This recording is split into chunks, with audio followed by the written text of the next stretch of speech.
Uganda Revenue Authority, developing Uganda together.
How long is it?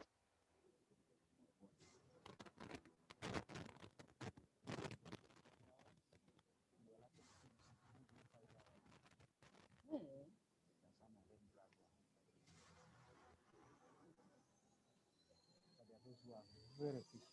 So the PSST cannot be part of that meeting.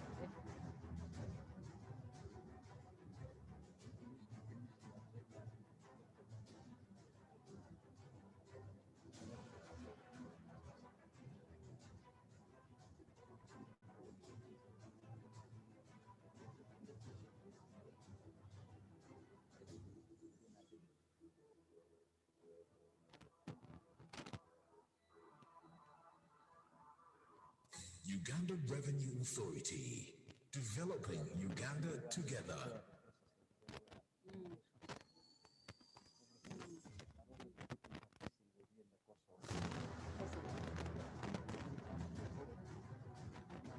What's the issues are working?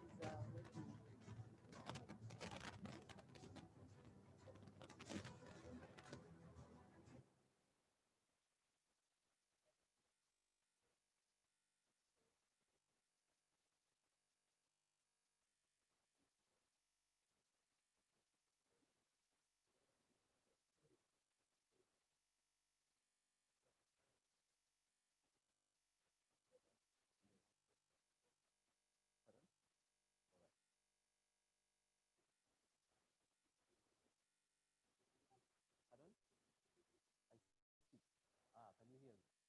Because people already asking what's going on. Excellent.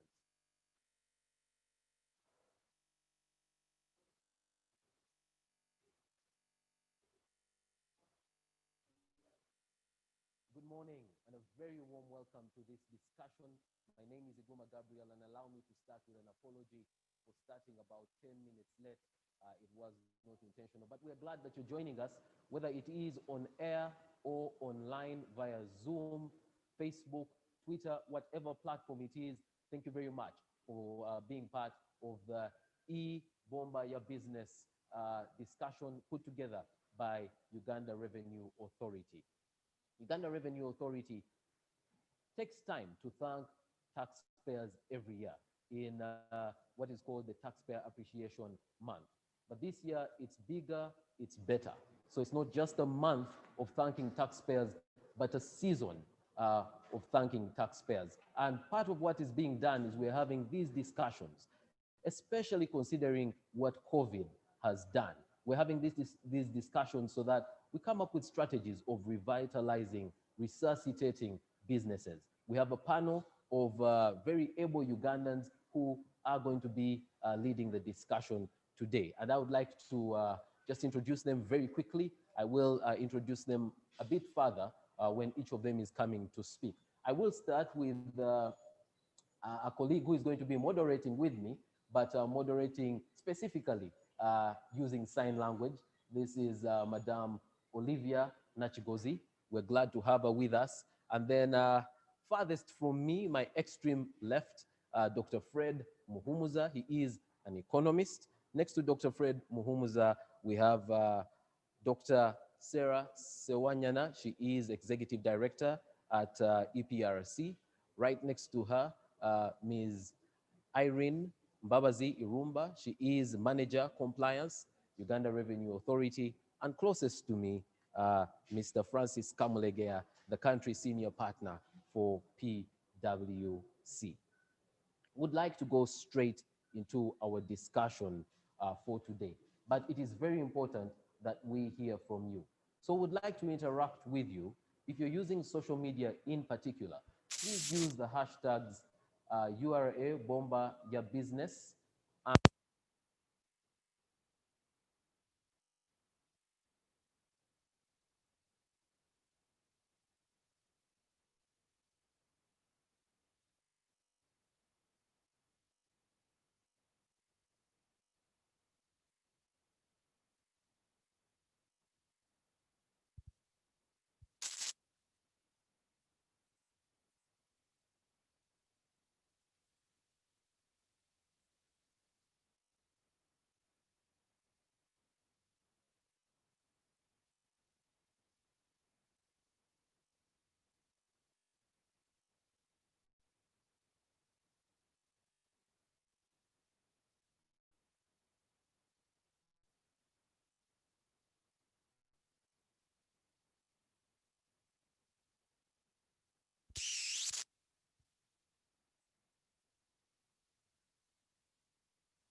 College. He has undertaken assignments in public policy as a researcher, practitioner, and as well as capacity building for Parliament and other institutions in the country.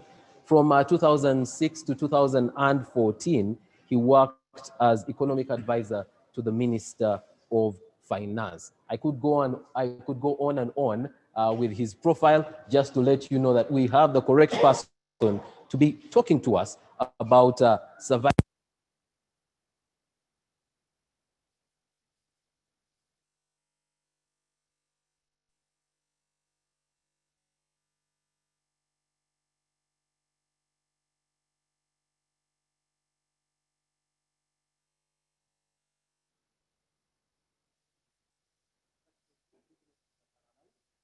They collect taxes from businesses that are actually functioning. That's why this is an appreciation to you. I know other people appreciate you by giving you envelopes. URA is giving you more appreciation by giving you skills and knowledge to make your business survive so that you can continue paying up your taxes. Who is a taxpayer? If you have bought Mivumba of late, you've paid your taxes. If you're paid rent, it doesn't matter whether the landlord hasn't brought it in, that's the landlord's business and URA will sort out that. You've paid your taxes. If you have drunk water, jumped on that border or a taxi, you've paid your taxes. Because we have taxes on fuel that actually come through that way. So you don't have to have a direct relationship with URA to be a taxpayer. So we're trying to address every one of you out there that you're all a taxpayer. We are here to give you the skills and knowledge to make you survive. Because me as a Ugandan, from the policy side, I'm interested in your survival as a Ugandan.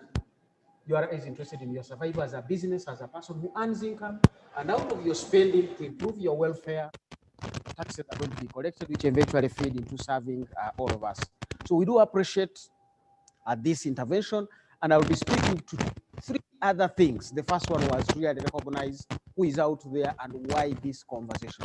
It's about you, it's about your business. It doesn't matter whether you do your business in the open, in a skyscraper, or you actually are a farmer out there. We are interested in your survival. Sometimes we fail to survive because we've not complied, and so we have attracted taxes we should never have attracted.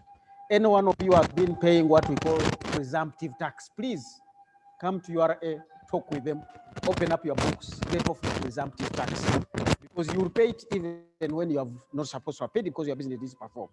So come out there and let's have a conversation on how your business runs so that we can really speak to your business. And remember, we call it your business, but in economics, we say the customer is the king. And that's why I'm saying anybody who will not recognize the customer as their king, COVID is going to affect you badly. You need to recognize the interests of your customers. It is your business, but you have set it up for them. So look at what do they need. What are their conditions? How has Corona affected them? Some of us, our business was to supply maize to schools. The schools are not there because the children are not there. So you need to understand your customers. You need to understand the people that you engage with. Which sector are you in? Let me say this, that every sector is going to be affected. So I'm not talking about a trader in an arcade. I'm not talking about somebody with a maize mill in Masaka. I'm not talking about a tractor owner, a restaurant owner, or a bar owner. Everyone is going to be affected directly or indirectly. It's going to cut across the sectors. So you want to be watching your ecosystem, and I'll be speaking to that shortly. So don't say for us we're in a sector that is so bad or a sector that is fairly good, we won't be affected. You will be affected in your own way, depending on how you structure your business, how you understand your customers, your clients, your suppliers, your providers, and then rethink your business. So at the bottom line, it comes to you as a business manager. What decisions are you making as a business person? And so in economics, we'll be talking about you as your business and the bigger picture. So my first conversation with you is how are you running your business? Where is it located? Must you still be on William Street? Must you be in Wandegea? Or can you go back to Nigeria, or you go to Guru, or you go to Mbale? Those are decisions within your power that you can make for purposes of survival. I was speaking to some people earlier. Do you want to still continue running a school? Or you want to change and make it a poultry project? Those buildings can do anything. So you can switch from one thing to another. Those are your personal decisions. Who are your bankers? Where do you get your money from? There are some sources of money that can be cheap. Some can be very expensive. Those are decisions you can make. You may have made some mistakes already, but it's the time to correct some of those mistakes. So the message is the survival of your business is going to rely so much on your personal decisions. What are your living costs? Are you still living in that house where you are paying 700,000 a month, draining that business?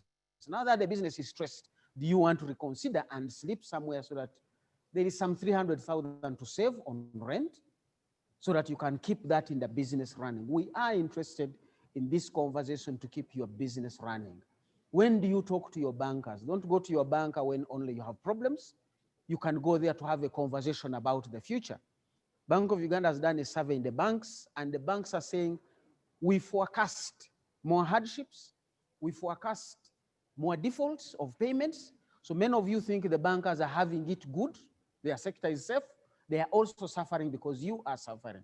They are interested in you being able to pay. As we have been saying, the slogan this time is Corona anywhere is Corona everywhere. So as long as Corona is still in the country, as long as Corona is still in the world, this conversation affects you as a person who takes your businesses. So we would want you to be very, very keen on the personal decisions that you're taking, your own lifestyle, the business you're in. Do you want to cut costs? Do you want to increase some sales? Do you want to introduce new partners into this business? The information is out there, and we're trying to share and prompt you to get out there and be able to have a conversation. I talked about the ecosystem of your business. What is happening to your other business partners? What is happening to those people you compete with? Are they going to eat your space? Because if business is not growing, they're targeting your space. You can also target your space. You can agree to grow together. So which businesses are going to survive are those that are going to make these decisions on how do I grow as a partnership. Take, for example, Nile and Uganda breweries. They sell beer. That's what we know about them. But it's more than that. They employ people. They also buy maize, barley, and sorghum from farmers. Now that the bars are closed, they might reduce sales. And that means they will buy less barley from the farmers. And remember, these were the farmers who, after being paid by Nile breweries, Uganda breweries, they would come to your store and buy E-Bomba. So you begin to see that what began so far away is walking into your space. And you need to be able to understand that. What does the government decision we have seen on the headlines to say, reduce payment of government? Many of us are surviving on government business. or we are surviving on partners who survive on government business. So every conversation you see out there needs to be informing your day-to-day decisions, because we are interested in not you being hit by what you could have resolved ahead of schedule. Are you interested in the American election? Maybe you may think that is 1,000 miles away, it doesn't affect me. It will, because America's decisions of spending here might be informing your client who is actually renting your house. If it doesn't get paid by that American project or an American funded project, if the drugs don't come through, you are going to have your cost rising. So I want you to think a little bit more comprehensively about your business. Think about what is happening at the bigger picture level. How are governments behaving? And please, Mr. Government, create a very good enabling environment for business. How you spend the taxes we pay affects our businesses as well. So this is a message also to government to set the right environment, the cash flow of government, the expenditure of government. If you're spending money which in areas that do not survive and make us survive as entities, that is going to affect your business. So pick interest in what is happening out there at your business level, cut down your costs if you can, and remember your clients, just like URA is giving back. You want also to give back to your clients. Give them a decent service. Don't cheat them. I know in Uganda we say goods once sold cannot be returned. So do not go selling rotten mangoes, because I'll go and cut that mango, it's rotten, and tomorrow I will not come back. So having that good partnership with your clients is key for your business. So the business that are going to survive are the business that are going to say that Corona is not going away tomorrow. I know there was a vaccine announced. It's not yet available. Even when it gets available, the science around that vaccine makes it very, very complicated for it to be rolled out. It must be preserved at negative 80 degrees. Uganda sometimes they were at 35 degrees. So don't count and say, oh, everything is over. No, it's not yet over. Corona is here with us. We want you to walk into next year growing, because when you grow, URA collects more revenues. Uganda grows together. We are interested in your survival, but this is based on the decisions you make as a manager. I will be encouraging and entertaining more questions as we come through, because I really want to address the issues out there that you have as we get into the specifics. Thank you very much, Gabriel, and thank you very much for everybody listening and watching us from wherever you are. Dr. Muhumuza, just before we leave you, and what you've done is you've preempted all the panelists because you've touched a bit on all the issues, and we will hear about what government is doing. But when a person hears the topic, which businesses will survive and which ones will not, you're tempted to think, probably, what type of business, what sectors will survive and which ones will not. From an economic point of view, are there businesses that have become obsolete or that basically will not return after the shocks from Corona? Certainly there are businesses that may not come back, or if they come back, they will not be viable businesses for people to do. I'm looking at the school system, because now, until we find a vaccine, and I've said that is a rolling thing. In 1984, people promised a vaccine against HIV/AIDS. 40 years later, the vaccine is not there. So social distancing may actually never allow you to teach 80 children in a classroom. And yet you needed 80 children to raise enough money to pay that teacher and rent that classroom. So some of these peripheral businesses, it's not that it's general in all schools, but you need to assess yourself school by school. Don't say the moment government opens, we'll come back. But also remember, the fees the parents were paying are dependent on the income the parents were earning. If the parents have been affected. So there are certain businesses that really we want to rethink. The bars are going to open, shall we go there? Stadiums are going to open, shall we go there? I mean, drama is going to open, shall we go? Will I get the confidence to walk into a hall where there are 500 other people and we can't social distance? You may want to rethink for survival and say, fine, we are going to put this on Zoom. We are going to act, but the movie or the drama will be on Zoom. Log in at this point and we can all survive. So the business that are not going to survive are not necessarily in one sector or another sector. But the business that will not survive are those who will not make the right decisions.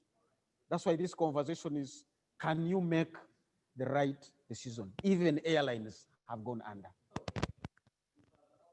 Perfectly cue in our next discussant, who is Mr. Francis Camurega, the country senior partner, PwC Uganda, and a member of the PwC Africa Governance Board. Francis is a certified public accountant and a chartered tax advisor. He's a frequent speaker at business conferences and summits in the East African region. And he has written over 200 articles on tax and business, which have been published in the national press, business magazines, and in journals. Francis's professional work extends to both corporate and personal taxation, financial, commercial, and investment advice, working mainly with a wide range of clients, which include PwC's global multinational clients with operations in East Africa, mainly in the manufacturing, telecom, financial services, retail, trade, and emerging oil and gas sectors. Dr. Muhumuza left off talking about businesses having to morph really in order to survive. I would like you to pick on from there. At this time, you know, how should businesses morph in order to survive? Thank you very much, Gabriel, and a very good morning to viewers. I want to start by thanking the Uganda Revenue Authority for organizing this webinar at a very, very critical time for all of us in our country, taxpayers, businesses, and investors, entrepreneurs. To pick up from where Dr. Muhumuza left, I think the question you put to him was which businesses will survive. It's very difficult to generalize. I would say that it's businesses, a lot of them will survive, but the basis for survival is going to depend on how they do things differently. When you talk about morph, I studied science so many years ago, and metamorphosis is basically a caterpillar, ugly thing crawling on the ground, turning into a very beautiful, brightly colored butterfly. So there are lots and lots of businesses which, in my view, will survive, but the survival is going to be determined by the agility of those businesses, the way in which they embrace change, and most importantly, how responsive they're going to be, or they are being at the moment, to the challenges that are in the market and how their customers and clients are changing in terms of behavior. Crises, many of them we've had in this world, bring certain changes that maybe are not anticipated, but eventually we end up to accept them, and then we live with them, and actually we even forget how life was. When I look at the panelists here, maybe they might remember 9/11. If you recall how we used to travel in terms of international air travel before 9/11, you might struggle to see, you know, are we going through this kind of security and scrutiny? And did we used to drive 4 hours and be to the airport, 5 hours before the flight? That is nearly 20 years ago. But 9/11 happened. International air travel went down for nearly 5 months because everybody was scared of traveling. Then it picked up at levels that are unprecedented. But in that process, we had to agree to compromise between personal security and safety on one hand, and also agreeing to give away some of our civil liberties in terms of the scale at which we're being checked at airports. I strongly believe that 20 years down the line, this COVID pandemic also is going to be a defining line in terms of how we are compromising between livelihoods on one hand, in terms of continuity of employment, business, trading, and travel, and on the other hand, security and safety of ourselves, because COVID is a public health pandemic. Now, when we talk about business morphing, I think the morphing or changing is going to be in response to the changes that we're seeing in the market and the customers. Recently, some of the businesses that have been closed have been opened, and that is the casinos and gyms. Now, casinos actually have continued to trade, only that they've been doing it online. Now, if you own a casino and you were closed in March and you saw almost all the other sectors opening, but for you, you stayed closed, chances are that you never sat back and waited to be opened in October or November, which is happening now. If you did, then you have a problem. Because if somebody was not gambling for 8 months and they have survived, how do you suddenly tell them that now we are open and we're open for business and they should walk in?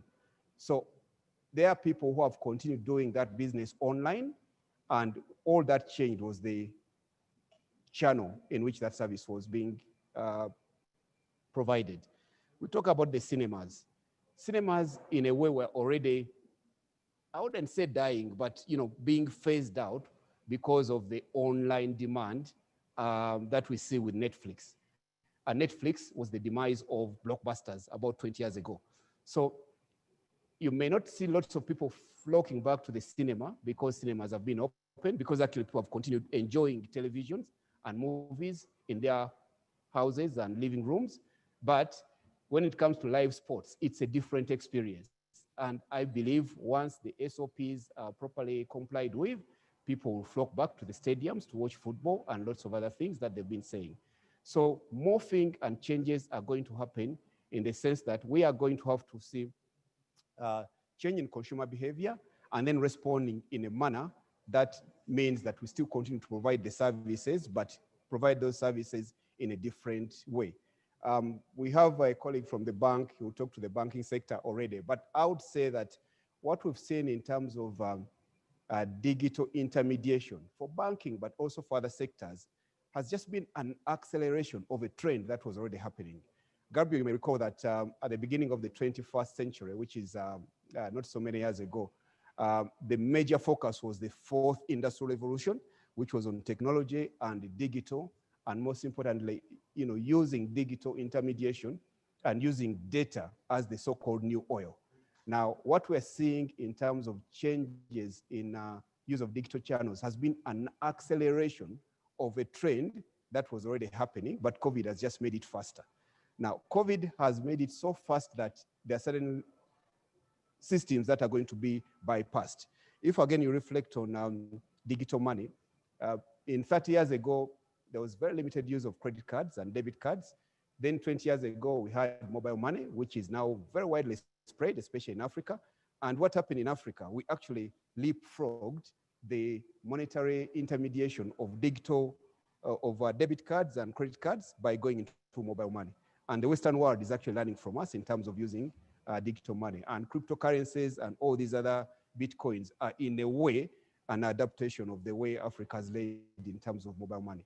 So changes in terms of business, the way we do business, changes in terms of distribution models, changes in terms of responding to the customer behavior. And the people who are stronger are going to get stronger. And those who are weak will be eaten for breakfast. Those who are weak will be eaten for breakfast. How can a business person know where the trends are shifting? Is there a place where they basically can follow these trends? Well, there's really no one place, but I think COVID has forced people to look a bit backwards before they go forward. And the analogy I use is that before you jump, you have to take a few steps backward, and then you leap, and then you propel yourself forward. So there are so many viewers, and especially the SMEs, who are not as structured, but I think COVID is an opportunity to be more structured. You need to document your systems.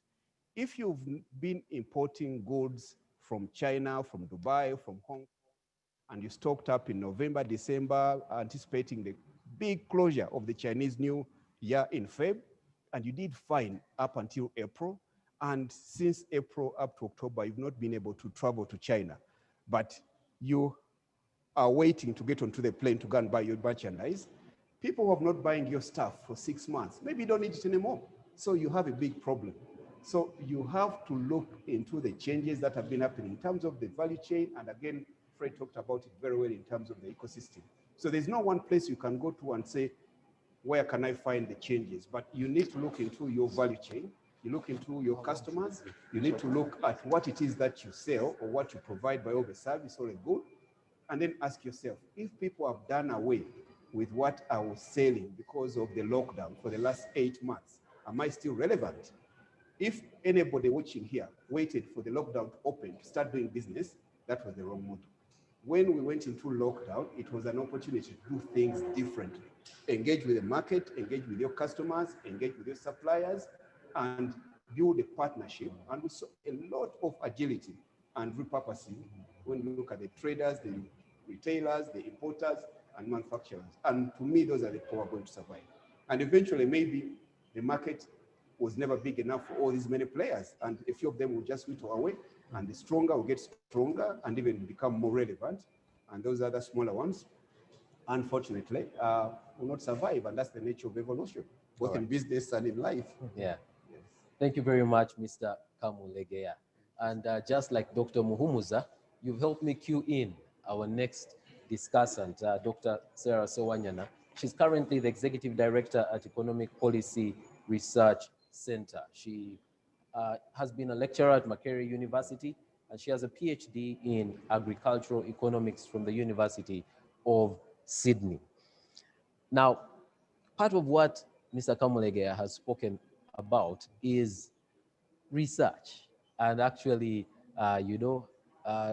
taking note of that data, you're taking note of the trends in your business in order to learn from them. And I am tempted to ask you from a research perspective, where it looks like we're going. But first, why don't you begin with, the new economic direction, taking into consideration what the two gentlemen have shared. Okay, thank you so much, Gabriel, and good morning, viewers.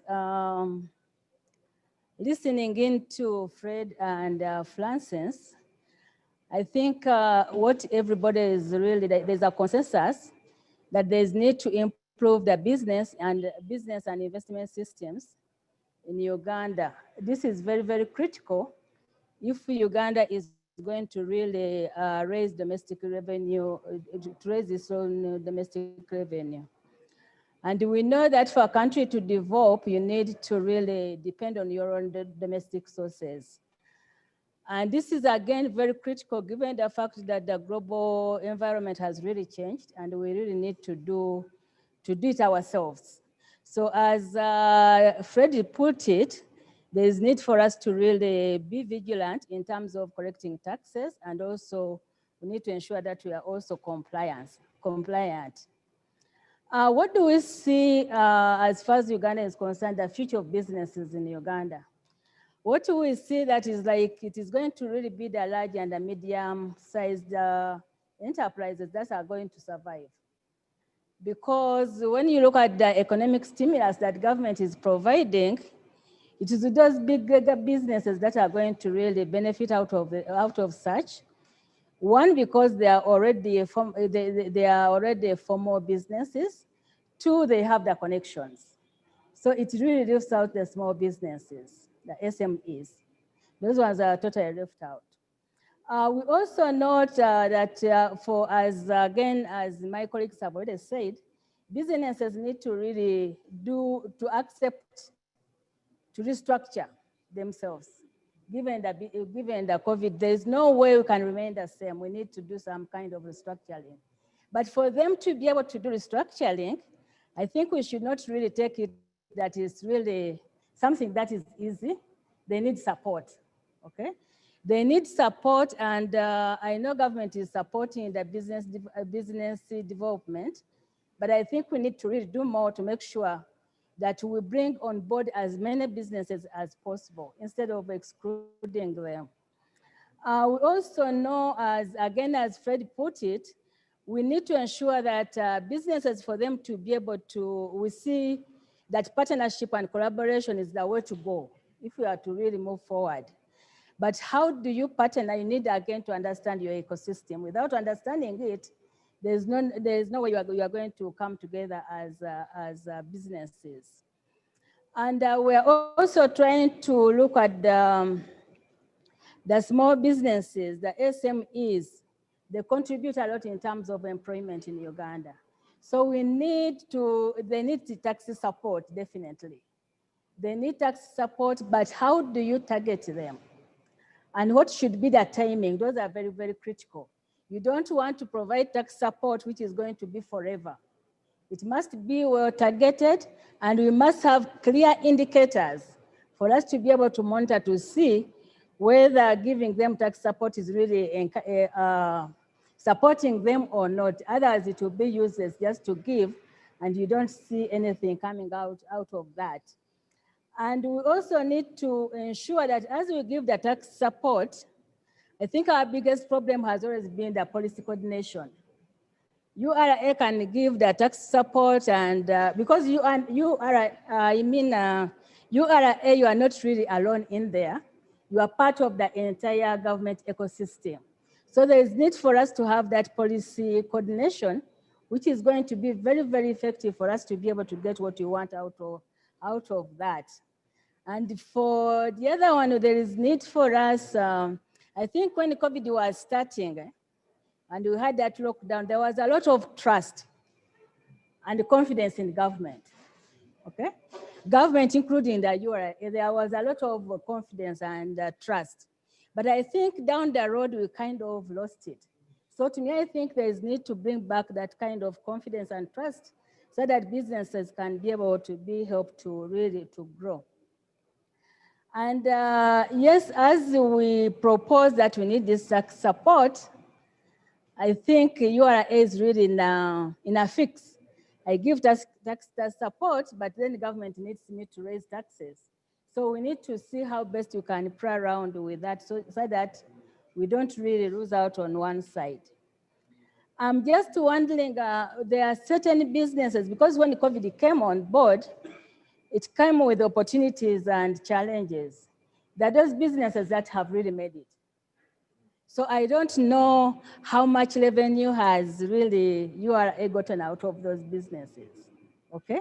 The businesses like supermarkets, those ones, they really made a lot of money during that time. So I don't know how much we've gotten out of that, okay? So we don't have information on that.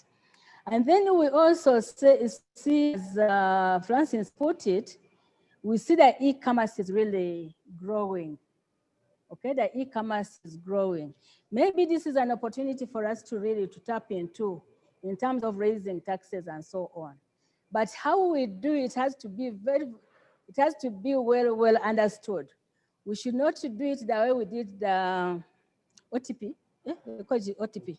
OTT, okay? We should not really rush and then we don't do it well. We need to make sure that we understand, we train our staff such that they can be able to really understand how best can we tax this and what are the benefits and the costs so that we don't really burn our fingers. Then we also have, as we do the e-commerce, I think some of the works we've done, I think we need to really, as you do that, you go into it, we need to make some kind of amendments in the income tax and VAT tax. I think Francis is aware of that. Then we have also the extractives. The other time I was on a Zoom and we were trying to discuss the least developed countries. And Uganda has maintained this position as a least developed country. Okay. And some of the things that we are really discussing is our ability to really raise domestic tax, okay? We've talked about this several times and so on. So we just wonder, why is it that you cannot really make headway? What are those leakages that you can be able to close, okay? What is it that you can do better, especially going forward in terms of as we recover, what is it that you can be able to do to tighten that? And as we raise the domestic revenue, we should not also forget that on the other side, the government is increasing its debt. The debt is increasing. So we don't know we are really in a fix as Ugandans, because if we continue paying the debt and so on, it will definitely impact on the businesses somehow, somewhere. And as EPRC, we are trying to do some work on the impact of the socio-economic impacts of COVID on the small businesses, but also looking at the businesses which are being run by women, the micro businesses, because that's something which is really forgotten completely, okay? So we are trying to look at that, but one of the things that came out, that we also need to understand the governance and the institutional part of it in these businesses for us to be able to understand how do they work and so on. So probably that will be able to give us some more information on how best can we support these businesses. Thank you so much. Doctor, you mentioned that EPRC is focusing on the small businesses. Earlier on, you mentioned that it is the They're big, large. the large, They're and the medium that will survive. They're the ones that probably have been targeted. Yeah. What has been done for the small businesses? For small, I think when they gave money to UDB, it was supposed, oh, this is whatever have to be able to really access that money, okay? But I think these big businesses, they have the muscles, okay? These small businesses, their liquidity risks and so on, they cannot really be able to access some of these monies. So I think we need a special program for these small businesses, for them to be able to move. And as we do this, again, from where I come from, we need to ensure that inclusivity is very key, okay? Let's try to include as many businesses as possible so that we can make our headway in whatever we are doing. All right. We will come back to you for further engagement on that.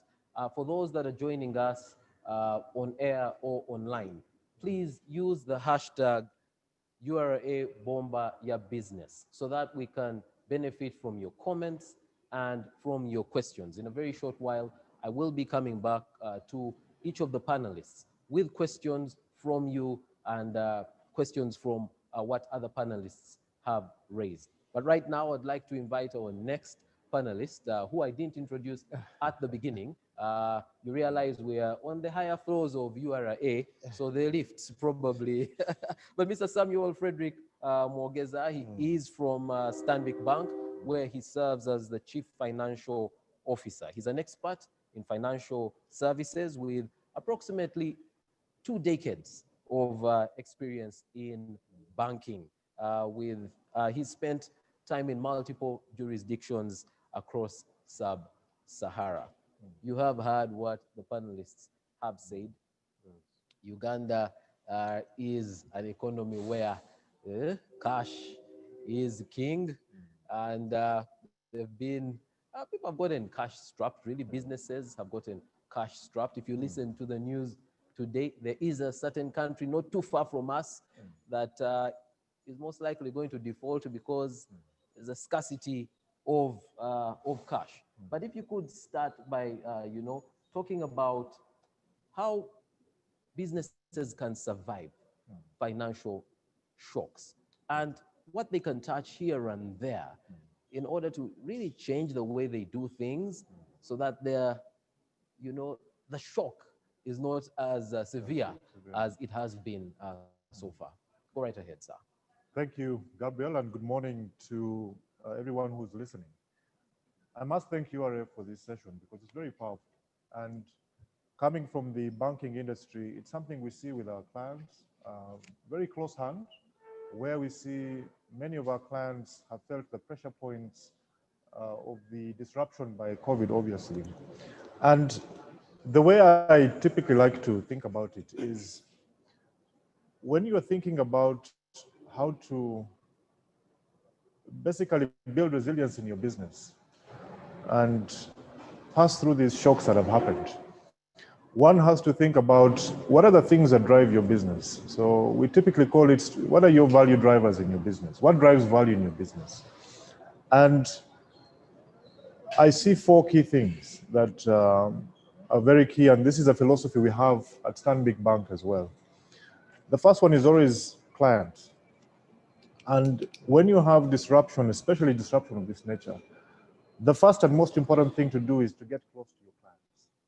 Get close to your clients, get a very clear understanding about their continued interest in what you were providing before, get a sense of any changes that have happened to how they're now also responding to the disruption that will impact you. And the second thing is, under clients, is follow your clients.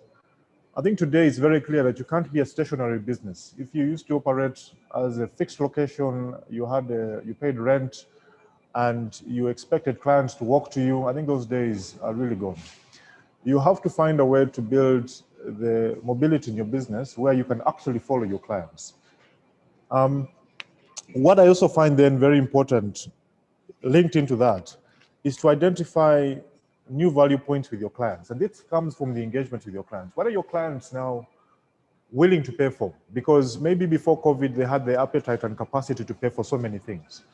Now with the disruption, that appetite is reduced, but there are still things that they're willing to pay for. And I think the great story here is that the economy hasn't stopped. People are buying and selling. There's still opportunities being created. So it's incredibly important to understand those new value points. Then the other thing close to that on the clients is understand what I like to call those leading indicators. What are the things that will show you that your business is recovering? Most of us, unfortunately, run a business based off historical metrics. So you say, last week I had this income. This week I'm also tracking this income. That's a wrong metric. The right metric is something that tells you, are you winning more client trust from in your business? So are you getting more client referrals? These are things you should start tracking. Client referrals in your business and how that begins to shape that. Then after I leave the client side, the next key part for me is then the employee. And you have to then ask, of course, health and safety is incredibly important. And that has been a focus for most of us as businesses to ensure that our employees are safe and they can come to the environment, the working environment safely. But then the next key part is productivity. How do you get your staff, your people working in your organization, in your business, to become even 10 times more productive than they were? Because the disruption is much, much worse. You cannot think about it incrementally.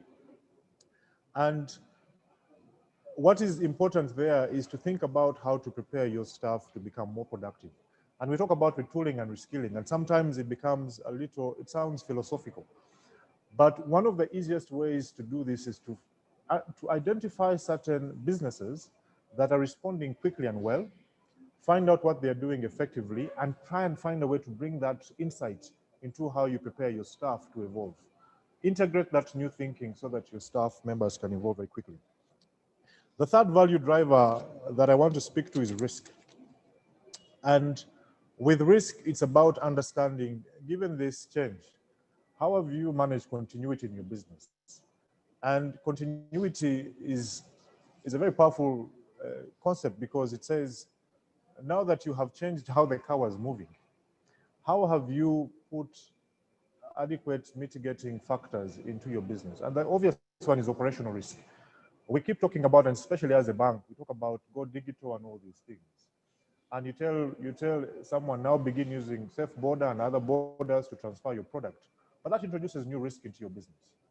Do you get cash? Does the borderman get cash? Does the distribution point collect your cash, or do you find different ways to collect your cash?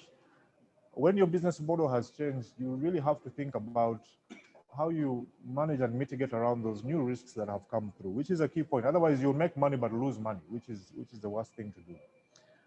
And the fourth value driver for me is then what we call financial cash flow management, if I can call it cash flow management. And there are many specific things you can start to do almost immediately. And of course, because I come from a bank, I have to say the first thing that I always encourage people is renegotiate your debt obligations. There is appetite for that discussion, and I'm sure everyone is aware, and this has been a program that has been going on for a while. And when you think about your debt, you must also think about, are there opportunities to consolidate it? Maybe you had some high loans interest here. It was, not well managed, not well coordinated. Try and find opportunities to consolidate and renegotiate your debt terms. That gives you some immediate relief on your cash flows. Then you also then need to understand what I spoke about in some context earlier is you need to have a real, what I call a digital strategy for your business that allows you to build momentum without building cost. And when I talk about a digital strategy, some people say, are you going to build an app, which is very expensive? But we have to bring this down and say, how else can you build a digital strategy? Digital today is on so many platforms. It's on WhatsApp, it's on Facebook and all these channels, those are places that you can actually begin to create visibility of your product. You have what I call social capital. You have people you know. But to what extent have you really used that capital to build momentum in your business? So you use that, build it on use your WhatsApp platforms, your Facebook, your social media, and build velocity for your business based off channels that are very low cost at that point. Then, of course, you have to defer certain things like material spend. You have to reassess what is critical. And these are basic disciplines anyone typically does when cash flow is constrained. And the last point I want to talk to there is you have to think about those costs in your business that are incidental to creating value, but are not primary. And one thinks about logistical costs. So I give an example. Before COVID, a lot of our expenses that I saw, even in our organization, were instances where for training, 70% of the cost was logistical. So people travel, people go and get per diems. The actual training cost was very small. You think about, you know, even rental. So we had an idea that you need to have a premise that has fully stocked products. So you buy these products, you pay for them, and then you sit with a cash flow constraint. How can you rethink your logistical aspects to create more ease in your cash flow? And these are practical things that people can start to do. All right. So these are some of the ideas that I think will create some help. Aren't those practical things a problem for the taxman? Because yes, if you have a premise, you know you're stocked, they know where to find you. When you go digital, because I know I'm bringing, you know, Irene from URA in next, but does that now become a problem for URA? It's an interesting question. And nowadays, when we think about, I had a very good conversation yesterday with a colleague of mine where we typically talk about strategy and growth with the mindset of resources, and we talk about constrained resources, instead of thinking about it from shared possibilities. And that's a mindset we need to think. We need to switch it from constrained resources to possibilities. So it means that our friends in URA need to also evolve. It means that when the place where value is created shifts, we all have to shift. And we cannot get stuck in how we did this 10, 20 years ago. And for me, the real value there is that once the role players in value creation begin to shift, it expands the possibilities of what can be created. So I would see it as a very positive outcome for the URA as opposed to a negative outcome. Yeah. Our viewer will feel very cheated if I do not ask you what the banks, the financial sector, has done in order to, because you're telling us, focus on your client. What changes has your client had to make in order to survive? How do you come in, you know, to enable? How are the banks coming to, you know, make sure these businesses don't go under, that they actually survive these shocks? So there's a couple of things the banks have done, and I can speak more specifically from Stanbic Bank, but I also see this pattern in other banks. So I can really say it's a pattern that other banks have begun to do, where the first thing that banks did, very tactical, when we saw that there were cash flow constraints, is to roll out payment holidays. So it says, if you have borrowed money, you come to the banks. Let's renegotiate. Let's look and see how we can ease your cash flow constraint in the short term and give you some cash in your business that can help you build some momentum. So that was one immediate change the bank did.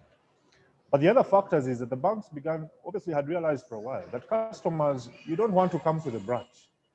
You don't want to have to come to the branch to be served. You don't want to have to get into traffic and be at risk of COVID and you know, get to the branch and the banking hall and get into a queue. And that time you could have used to drive your business, to meet more customers. So we are moving all banking to digital platforms. Literally, you can now borrow loans without having to step into a branch. And this is true for us as a bank. So we're saying we want to ease all the friction in your banking. And you think about the friction, when a customer begins their journey, from when they prepare to leave home, They leave business opportunities, they come to the branch, they queue up. All that is lost time. And we want to help redeem that time for customers by putting real practical solutions on digital platforms that release them to do the things that are really important on their business. These are some of the things, and if I get started talking, I will not stop on this issue. Well, you also might get into advertising Stanbic, Which is, and then I'll have to charge you, and then she'll have to tax me, and it will just go on and on and on. Absolutely. But yes, now I would like to bring in Irene, who is the compliance manager here at Uganda Revenue Authority. I think the panelists have cut your work out for you because a lot of what they've said is on government's role to, help the businesses survive or withstand these shocks, but also as URA, what have you been doing during what we could call the COVID period, and even now and moving forward? Thank you so much, Gabriel, and good morning, our viewers. It is quite an interesting morning. Thank you so much for tuning in. But we are really appreciative as Uganda Revenue Authority regarding our taxpayers who have made Uganda shine, who have grown Uganda from where it was to where it is today. And we still believe and trust in you that working together, we will take it to where we want it all to be. Thanks, Gabriel. What has government done? At the national level, I think government is focusing on the investment in sectors that are going to help industrialize the economy. And in that, we believe that it will revamp employment, revamp production, but in the process as well, the taxes that we shall collect along the value chain when production comes in. We're also looking at where government invested in UDB to ensure that cash or funds are availed to the SMEs and all other business entities to keep the economy afloat. But also on the local scene, we had a challenge of domestic areas. There's a time most of the suppliers to government could not meet their obligations or even their personal expenses because of government not paying. But in the COVID time, government took a step to make actual payment for the goods and services that they were receiving. And in that helped us see people supply, but also get paid, and in the process also pay their taxes as well. However, as URA, within that continuum, what did we do? What did Uganda Revenue Authority do? As the clients, our honorable clients out there, we are stressing it out. We relaxed some of the requirements. For example, filing. We extended filing dates. We even removed penalties in that regard.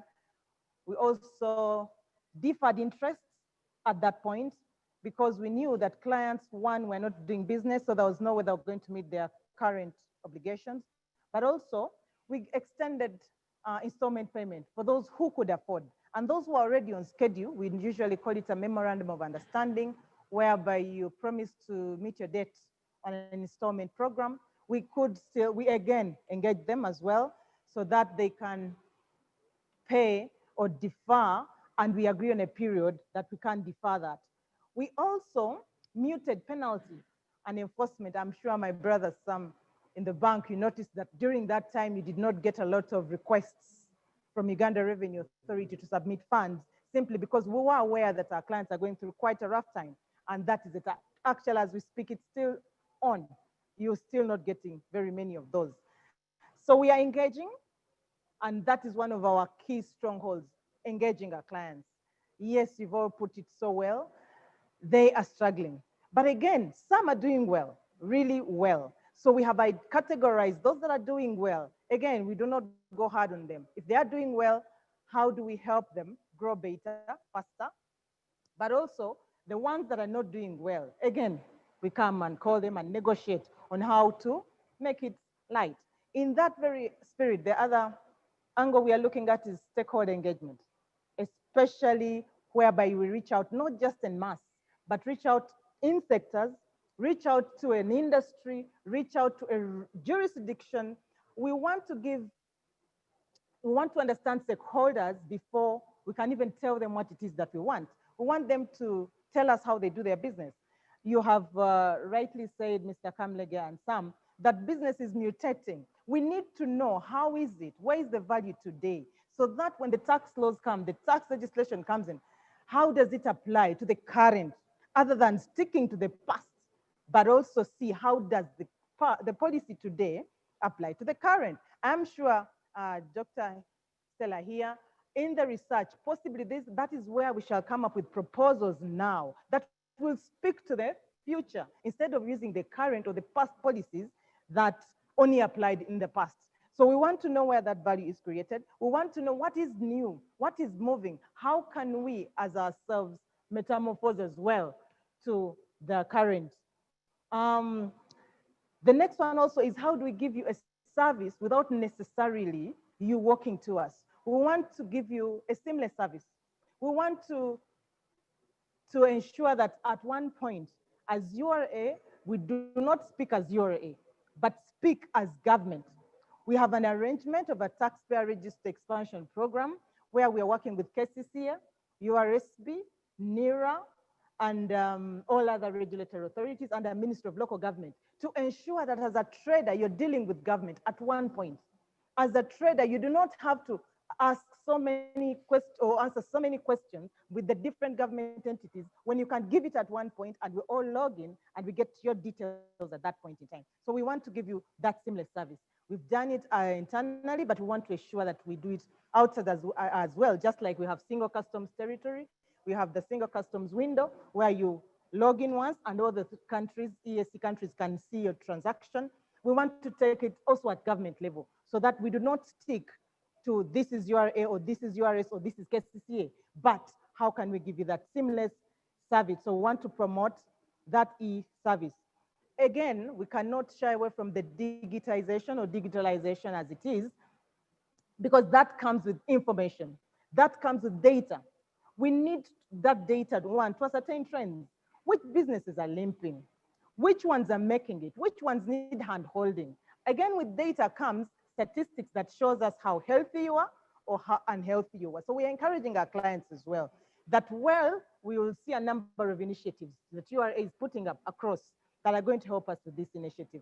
We have things like electronic fiscal invoicing system. We are looking at digital tax stamps.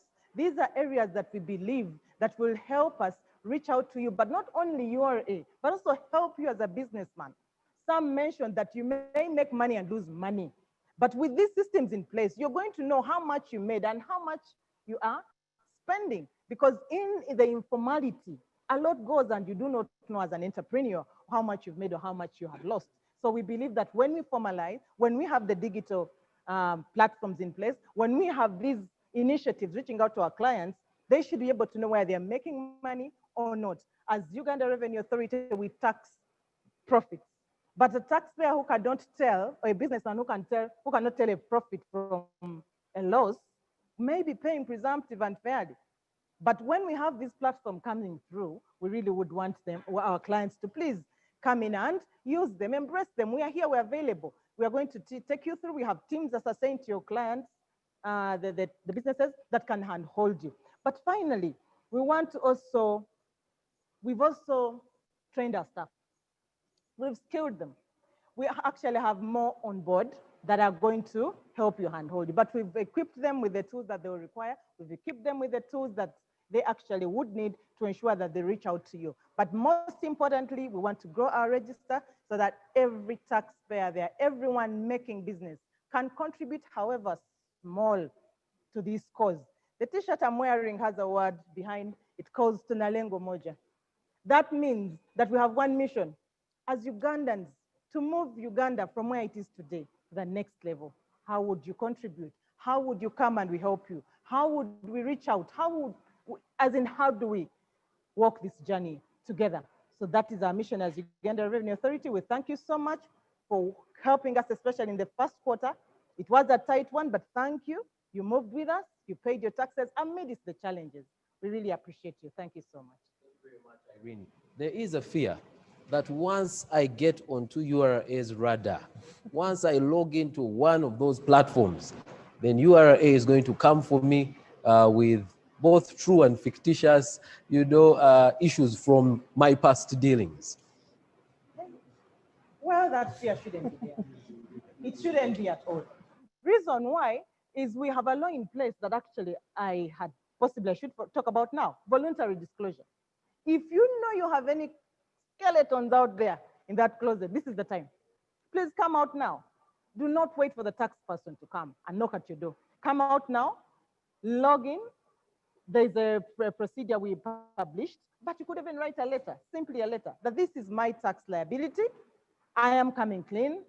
I want to move straight going forward, and you will pay no single penalty and no single interest. Let's use that platform now.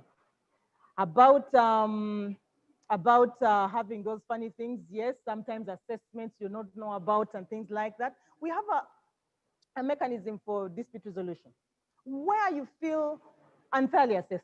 There's an objection procedure. And where, again, that objection decision is not in your favor and you feel that you still have something to say, we have an alternative dispute resolution. It's not in the law, but as you are able to put it out there, to reach out, because we know courts are expensive and they are quite timely, but we can talk. That's the extension we are giving. That let's come on this table, let's talk, let's engage, and we see how to solve the things that we can solve. All right, Thank you very much. Dear viewers and those following us on whatever platform, thank you very much for the questions and the comments that you are sending in. Just a reminder, please use the hashtag #E-Bomba so that we do not miss your contribution to this conversation. I have a question for Mr. Camurega from Semakula Kenneth, and he says, as a clothes importer from China, how best can I diversify my business in order to cope with this unusual COVID-19 situation?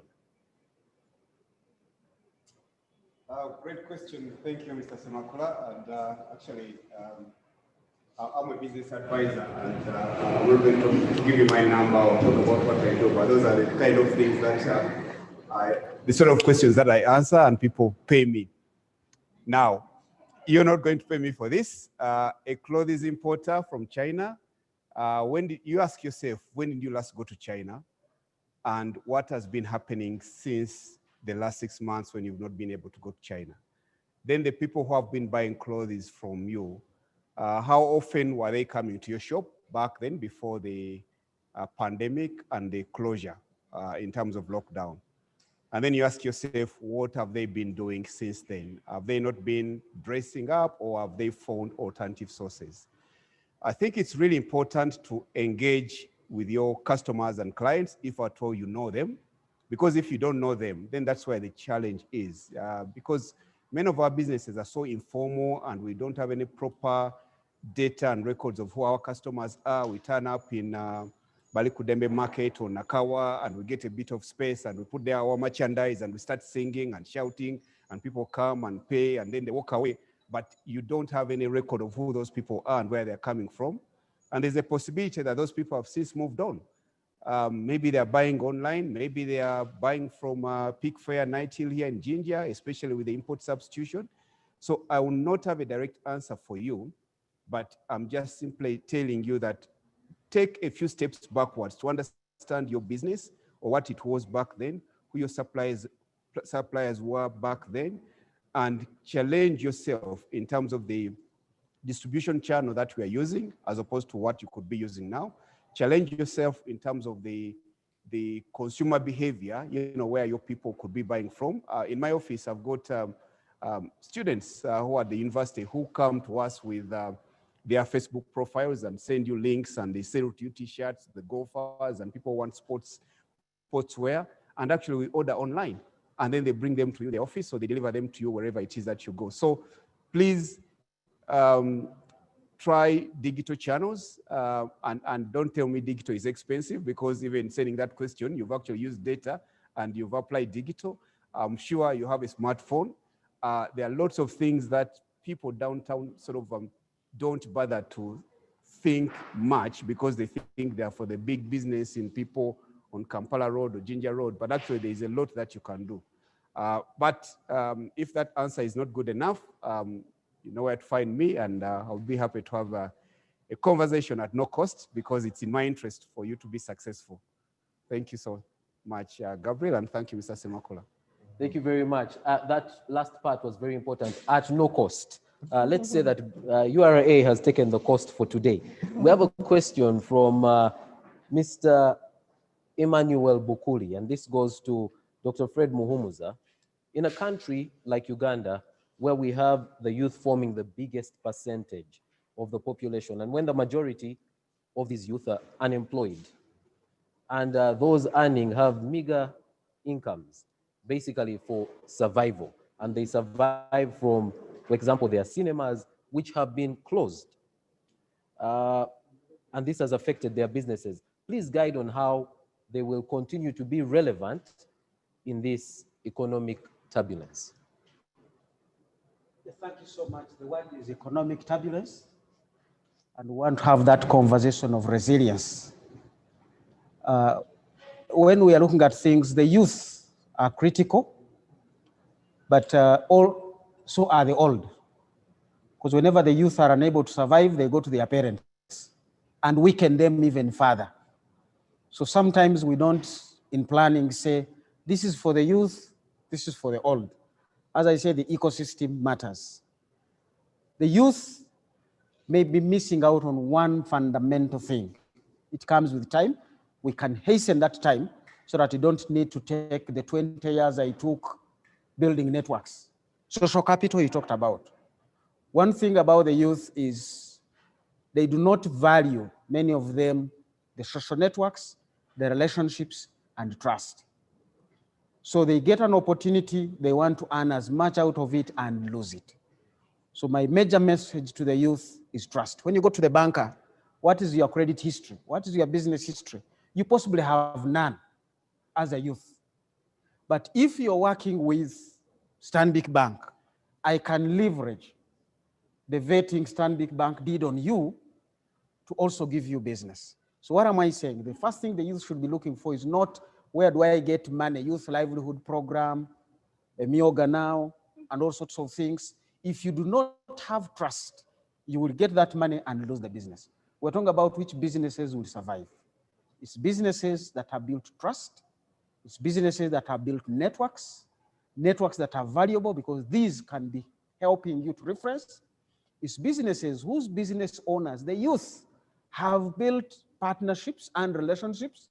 Remember, we're not talking about you selling and buying. We're talking about the things that inform that selling and buying and keep it running. What are your relationships with your bankers? Mr. Camurega has just said we can have a conversation at no cost. Have you ever explored that to reach out to people, the lawyers, the business professionals, on a network, on a referral, where you will pay nothing, but whatever you're picking from Mr. Camurega, if he was to charge you, it was going to be your entire lifetime. But now that you came through a referral, it's going to come through a referral of Gabriel. You're going to pick prime information for your business. So my message to the youth, don't just focus on how do I get money. We're in an election season. Every youth is trying to see how do I link up with who is a campaign manager for who. You might get that money and lose it. It is more important for you to leverage business networks, business knowledge, and that's why you are easier to say, I'm giving you back, not a portion of the tax you paid, but what is most critical at this point in time, knowledge and skills to manage your business, free of charge. You are only costing you the data you put on. I hope if I negotiate with MTN, this particular segment of data, but anyway, there's a double. I hope you use the double option, and you're now using the other double option that's not cost. So youth, please, don't just hunt for money, hunt for business skills and knowledge. That will make value out of your money, and your business will survive the corona pandemic and other turbulences ahead. At what point do I seek that knowledge? Because there's the feeling of when you reach this height, yes, is when now you need to go out and consult. But mine is a simple business. Somebody talked about importation of clothes and actually made it seem like it is something that, no, not yet there really. Yeah. It's actually, that is the very time you need to seek the knowledge. Don't wait to grow. There is what we call antenatal care. And Sarah here is always in that research. Before the baby is born, go to the doctors. Antenatal care. Then you can do the postnatal and pediatric after the baby has been born well. So if you have a business idea, please don't wait to lose it. This is the time to consult. And you can consult your business peers because they know the business. I know Ugandans, we copy and paste. Somebody opens a salon, soon salons are emerging all over. You have no idea how I financed. Maybe I got a grant for the equipment. It's not costing me. Maybe the building I am in, my mother negotiated with her sister who owns it, or a distant relative, so I'm not paying rent, but you are going to pay rent that next door. How many heads are you cutting? The last meeting we engaged with the president, he very well guided about things like salons. To say, don't build a salon in sub-counties and you have 20 of them. These ladies only bring their hair once, possibly in 10 days. So how many customers can you get? Business scanning, as we say, the ecosystem. How many people come here to eat in this restaurant? Can we compete? So even before you put your first leg out to that business opportunity, consult. Antenatal care is the message from me today. All right. For that young business. All right, before you leave that, so I think we've all spoken about you need to start documenting. Now, I was not documenting before COVID. I closed, I have reopened, I am struggling to get, where do I start with the documenting? Yeah. It's actually in the head. You may not have documented that you got a paint right, but there is a record in your head. We have something in research that we call diaries, where you sit down with people to say, okay, tell me the story. When were you born? Oh, there was I think Museveni was fighting to overthrow Lutwa. Oh, then we can put a date. So begin with that hindsight knowledge and we begin the documentation. Initially, we'll have some gaps, but at least we have a beginning of a trail of how has your business run. So you may not know how much you are earning, but at least you can say, out of this business, I used to pay my rent, school fees for my children, I would feed my family. What were they eating? Cassava and beans. Okay, we can quantify that. By the end of the day, we have some record. We use these financial diaries even for people who want to go and borrow. Because most people think, I want a business, let me go and borrow. No, we tell them from your own expenditures, businesses are started by your savings. And many will tell you, I have no savings. But when you walk through their life expenditure, they will realize, I went for a burial and spent 20,000 to massacre. Who did you go to bury? A friend of a relative. Should you have gone there? The border you jumped on and you paid 3,000. If you had walked, you would have saved. So at the end of the week, they see that there is some 100,000 they spent last month, which they could have saved, and that's the very 100,000 they wanted to go and borrow from a circle. So you tell them, okay, let's save it for this month. We start the business next week with your own savings. So by the time you go to the circle, you're adding to a moving business. These are the business skills we want to give you. Remember, you start as a small business, it is in the interest of your RA. It's in the interest of your family, interest of yourself to become bigger. But also, where do you want to run your business? We've talked about Jumuiya, we've talked about, must you be in that location in one day? And this is a message like Madame Irumba has mentioned. They used to pick money from rental tax income, rental income tax. Now people are doing businesses from home. So what used to be business rent and domestic rent have fused. That corner of my sitting room is where I do my business. So the rent I'm paying here is also included in that. So you can actually save and run your business from home. You save the cost of money you would have been paying in town. You save on the border or taxi ride. Think creatively, but you can only pick this through the antenatal care consultation. Don't make a mistake and then go to seek medical advice. It may be too late. Corona is already with you. Corona is already with you. And you'll face SOP costs, compliance costs for business. Not just compliance to URA, compliance to KCCA, compliance to SOPs for health. All those are costs. Which costs can you avoid when you do digital, when you do other things? All right. I think those are some key messages for the youth, especially. Don't make the mistakes we made as old people. We are wishing we had your age because we would have learned wisely and done things differently. Learn now and implement, and you'll definitely have a better future. Mr. Mwogeza, we have a question from Ruth Angeno. She says, how have commercial banks lobbied government, the central bank, to have some loans waived from those businesses that have, now the question has moved because more questions have come in, but let me find it. Yes, yes, waiving the loans from those businesses that have been heavily affected by COVID-19. And she gives an example of schools. Yeah. And it's a very valid point because there are some businesses which have been so disrupted that we don't even know when they'll really recover. And I was speaking to some people in the hotel industry, especially hotels within the city center, which are really driven by occasions, if you like. So it's a real factor. And I think for me, the heart of the question is saying, is there a concerted effort industry-wide to find solutions that ease the strain on cash, on borrowing customers? Now, I am fortunate to have been part of some Uganda Bankers Association conversations where very early in the process, we could see the pressure point very early in the process. And there are two things that are important on the debt side. One is to create some forbearance where you can create some relief in the cash flow pattern. And now Central Bank has actually said that you can give a relief up to 12 months.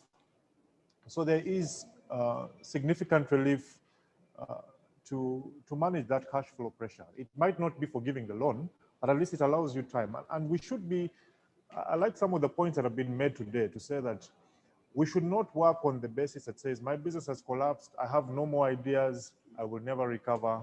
I think that is the attitude that doesn't build nations.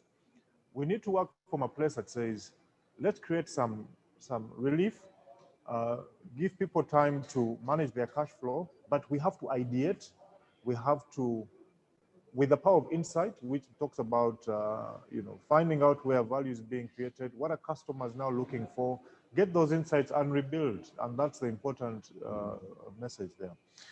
The other thing that banks are trying to do, and there's a real concerted effort, is to ask, how do we bring down the cost of borrowing? And I know many times this is a very sensitive matter where people feel that the banks perhaps are not doing as much as they need to do. But there are real concerted efforts to say, how do we address the structural issues in the system that are creating challenges in how banks ultimately price these loans? And you think about whether it is challenges with data and the quality of data on borrowing clients, whether it is challenges on collateral and the legal processes that are involved in collateral issues, and all those structural issues. So there's concerted effort to address those two things, create relief in the cash flows of borrowers, but two, address the cost of borrowing in a manner that is quite significant. So all right. I'm hopeful that we will see a meaningful outcome. We have already started to see that. In fact, when I look at cost of borrowing, it's gone down, quite a bit, but there's still room for that to continue to go downwards. All right. Mr. Camurega, I would like to add something. Go right ahead, sir. Thank you, Gabriel. Thank you for that question. I wanted to just supplement what Sam has shared, but most importantly, also probably directly answer that question in a different way, because I think she was saying, what are banks doing to help borrowers who are struggling to have those loans waived? I think it's really important to understand, all of us Ugandans, the role of banks in this economy. Banks use money that has been deposited by many of us sitting here to lend to somebody else.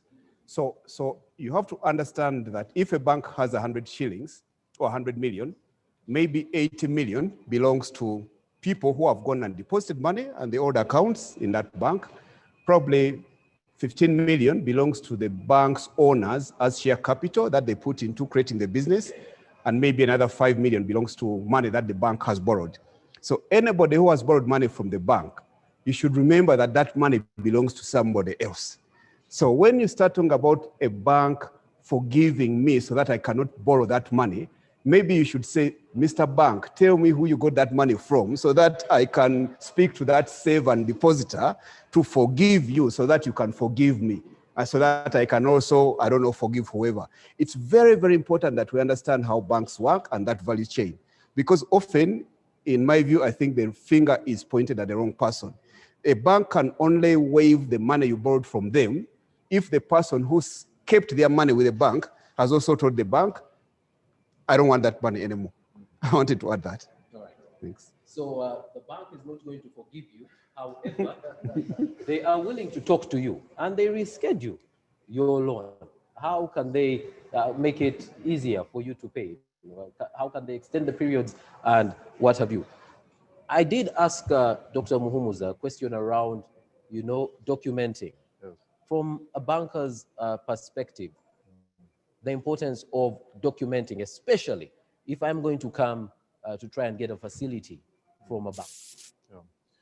No, it's a very good point. And documentation presents an audit trail or a track record of your business.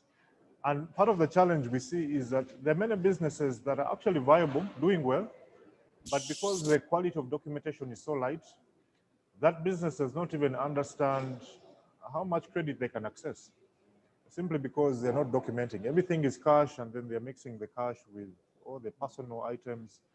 So they don't have a clear understanding of that business. And that is an issue at two levels. One, you're not clear about what you need to do to grow that business because you're not tracking it. But secondly, even as banks, because banks, I can tell you, banks are very keen to build credit finance in the system, because it's once you lend businesses that are creating cash flow, you create a nice growth factor across the economy. Everyone benefits from that. So an entity that does not document not only cheats itself of growth, it cheats itself from the power of leverage, from accessing credit.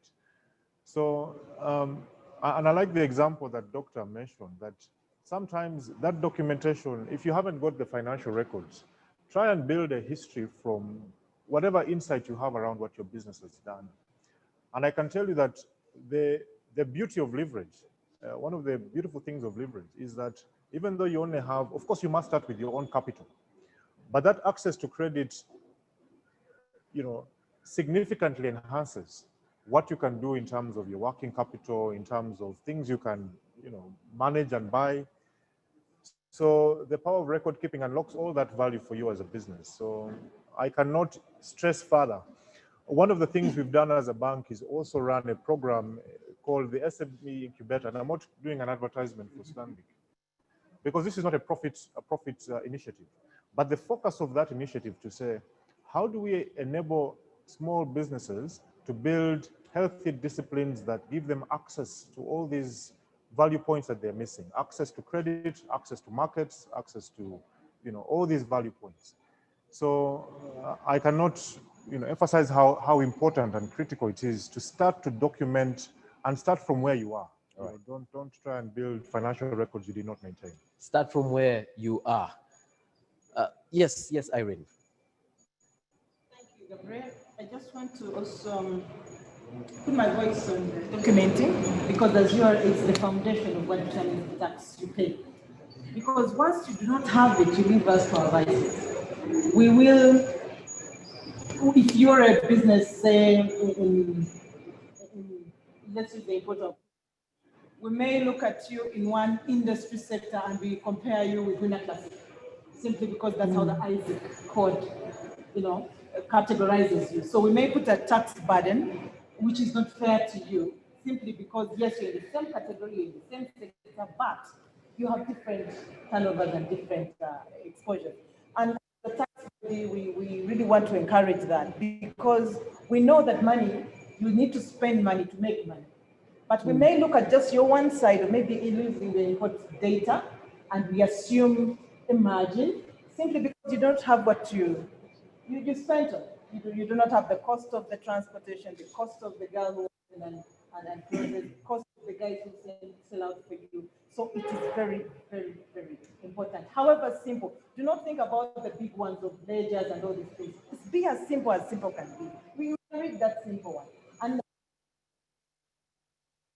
the team has put together that tax literacy, which shows people that simplest way to be a victim of assessments that are not fair, simply because you failed to document what you spent, even when you earn what you earn. All right.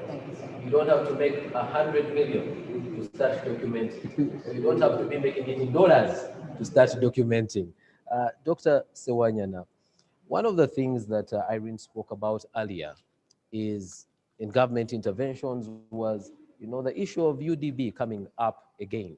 Government putting money in UDB, and we've emphasized the importance of the numbers, the data, for it to inform where, we actually touch.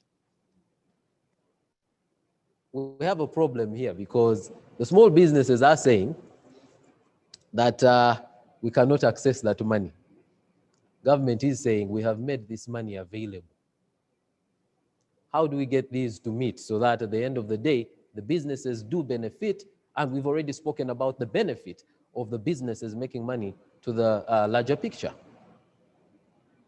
I think what government had to do is basically to have a separate support for the SMEs. It is separated from the large and large enterprises. And also, when you talk about SMEs, they're not homogeneous, okay? To me, I think we need to support, in terms of tax revenue, we need to support those SMEs which can really make money quickly so that we can be able to raise some funds. I also wanted to come back on the issue of records management. I think we are downplaying it. It's not really as easy as we are putting it. I think it is a structural problem that we need to really address. Government has been trying to put money into, is it Enterprise Uganda? Enterprise Uganda and the PSFU in terms of the business development support and so on. Probably we need to go back and revisit some of those government programs and be able to see what is it that they are offering and what is it that you can do differently. Because it seems to me that it's not really working, okay? So somebody will be able to document that, okay, I spent $100 and something like that, so what, okay? So that's so what it will remain as a problem, because we need to train or to improve the skills of the business skills of our people for them to be able to really understand what business is all about. All right. Yeah. Is it a stretch to imagine that those that come to collect, and in this case, it is KCCA and URA, is it a stretch to imagine that they can take on some of these literacy, simple programs in order to make the customer more compliant, so that next time when we come, it's easier both for you and for, yes. Actually, that could be a good solution. And she talked about the policy coordination that they are trying to really do as URA, NIR, and so on. Maybe that's a platform that you can also be able to use. All right. Yeah. Could you also speak to policy coordination? Because I think it did come up that, many entities going different directions, same government, we're trying to achieve the same thing. Yeah, we've tried to, at least when you look at businesses, at times you see some businesses are really, in terms of tax, they're overburdened. You will wait, you get KCCA, you get URA and whatever, and everybody wants to really keep, we are working in silos probably, and working in silos is really killing some of these initiatives, okay? So to me, I think, and I don't remember under the NDP3, whether there's something like that that brings all such institutions together and how best can they work together. I don't remember.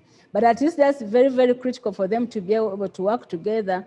And at the end of the day, you might find that the tax burden goes down and they're able to raise more taxes. All right. It's that period of time where discussions about taxes are going on before they make their way to Parliament. And I would look at it as an opportunity. What are some of the areas that should be focused on in order, to relieve some of the pain points, the pressure that businesses are currently going through? I think it would be better to really understand the entire value chain, first of all. And then after looking at the different value chains, you can be able to see where is the problem. Okay, so where is the problem as I start thinking through taxing and so on? I think it's better to really understand that chain very well for us to be able to know where to start from. All right. Irene, Peter Akankwasa asks, some SMEs are crumbling during this COVID period. How has URA come up to help these businesses to avoid their downfall? And it is possible that people are joining us at different times, so there may be a need to touch on one or two things that you had mentioned earlier. Thank you, Gabriel, and thank you, Peter, for your question. Yes, as an SME, or even as a large COVID area, it's a COVID time and everyone is affected, maybe differently, in different degrees. But how do we help? Usually when something is going bad, we tend to stay away. But please do not stay away, because when you stay away, the problem does not go. So we will encourage those who have not filed to file. We will not have any penalty for that. That is an area that we give, that we shall not penalize for late filing because of the challenges we all are aware of. But also, filing is not about paying tax. Filing is telling us what happened in your business.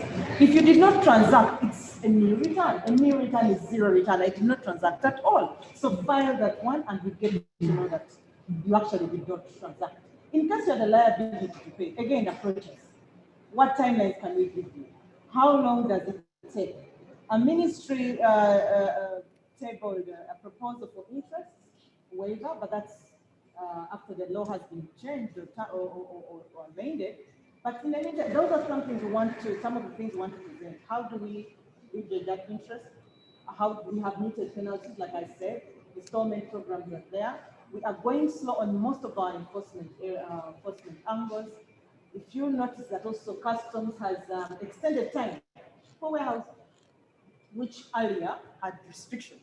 So we have that package. But in case you have any personal need, again, you have those platforms, you have our services like URA.go, the where you can still submit your claim and it will get to us.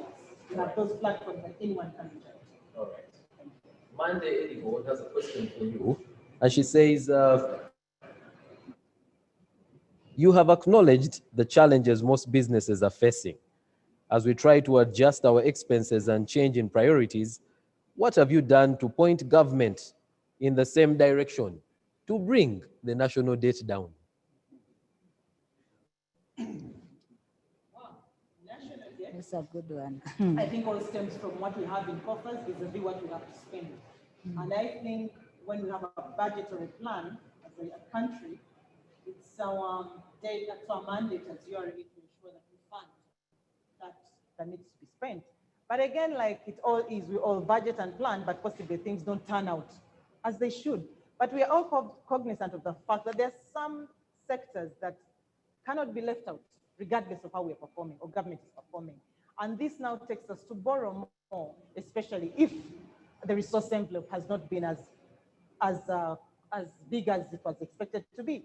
And like we've all acknowledged here, that our resource is you, the taxpayer. So once you have a challenge there, we also have a challenge collecting. And like I said, some of the areas of expenditure cannot be changed. But again, there are some that I'm sure government can look at and possibly ease out. But I know there are also others, like we have COVID here. I don't think it's wise for government to just turn a blind eye when we need the health facilities. So it's a balance. How do we collect amidst the challenge? Again, meet the expenditure that must be met. Thank you so much. Mumuza, that question was to Irene, but I read your credentials out earlier on, and you were able to speak to this. I think this is part of URA's contribution towards that question. The only way we close the debt is to make sure the taxes grow. The only way the taxes grow is to make sure we do not only come to ask you to pay your taxes, but to give you advice to make sure your business survives. So there is very little business activity in the economy. The taxes are low. Government does not do business. And I hear people saying government needs to go and do business. No. That's the wrong thinking. Government simply needs to make it good for us to do business. First of all, by not going to this man here to borrow from him, because that's why we also go. And certainly when we go there and government has been there in the morning, this man will look at government. But that distorts the entire ecosystem we talked about. So it is important. The message we are giving to you to run your business in a more frugal way is the same message we are giving to government to run its business very well. And it comes back to the costs. Government, you will see the headlines today, has cut a lot of costs because it has no cash. And the minister really sent us into a dilemma saying, no, I am not broke, I just don't have money. And I want to reach out to the minister to understand that conversation. But really, if government has no money, businesses are going to suffer. But the reason, so it's a recursive thing that we need to have a conversation on. It goes back, let me re-emphasize the point of records. Records are not only for the banker and URA, they're also good for you. To begin seeing what are my cost drivers. Is it labor? Is it where I get the raw materials? Is it rent? We have advised somebody who said the electricity bill is killing me. And when we looked at his technical establishment, he had deployed heavy motors. And all he was doing was to grind maize. We said, no, you can have a lower cost motor, pay less electricity, and add on your profits. Then you can pay more tax because you only tax the profits. So we want to have a conversation with you to cut your costs, your profits grow, we pay the tax, government doesn't have to go to this man, and the ecosystem comes better and better. By 2021, end of it, we want to be there. Let's remember Corona attacks those with underlying conditions. Uganda had underlying conditions generally. We want to resolve them. So maybe your business had underlying conditions, and the team here is trying to help you identify them and fix them. Irene, before I move from this issue, Ken Muyunga, from his question, seems to emphasize that he is paying his taxes and paying them well. And his concern is on the overtaxation of those that are being compliant, because URA knows that, have been receiving money, overburdening them other than supporting them. Thank you so much, Ken. Indeed, at some point, it comes out of such because we have a number of taxpayers who have really paid and complied year in, year out. And indeed, our register, if you look at the size of our tax register, compared to the population of Uganda, it shouldn't be that low. It shouldn't be. So one of the areas Domestic Taxes Department particularly has focused on is how do we get everyone who is earning out there to comply and register as they should. Because when you have that register that small, no wonder the burden really is felt by a few. So we are out there that's why we are working with KCCA, the regulators, because they know the businesses in the different areas of the country, such that we leverage what we have together. We have systems and processes, and the local regulators have their pillars on the ground. They know who started when and who changed and who most recently became a resident. So we want to work something, we are actually working something together to ensure that we meet everyone out there. And the outcry has indeed come out a lot, especially when it came to electronic invoicing, that we're just a few and we are selling the same things. That is also confirmed when you look at the statistics of which show that formal sector, the contribution is 49% and is now 51%. That's the growth of informality in the business. And that's for us is potential. A lot of potential in that there are so many people out there off our radar. Off our radar, as in it's a cash transaction, and well, Lydia, we are in Uganda, it's a cash economy. And like Dr. Stella said here, it's hard, when people get their cash, they just walk off. When they make a transaction, it just ends there. Some of them even borrow and don't go to the bank, but it's just, a hand exchange.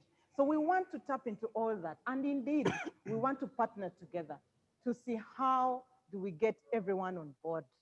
How do we reach out? Yes, businesses have mutated.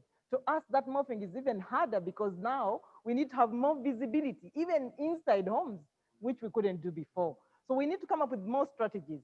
And that's why we want to leverage our technology, our regulators who license, and see how do we put our hands together to ensure everyone is on board, and not just a few pay, but every one of us pays their fair share of tax.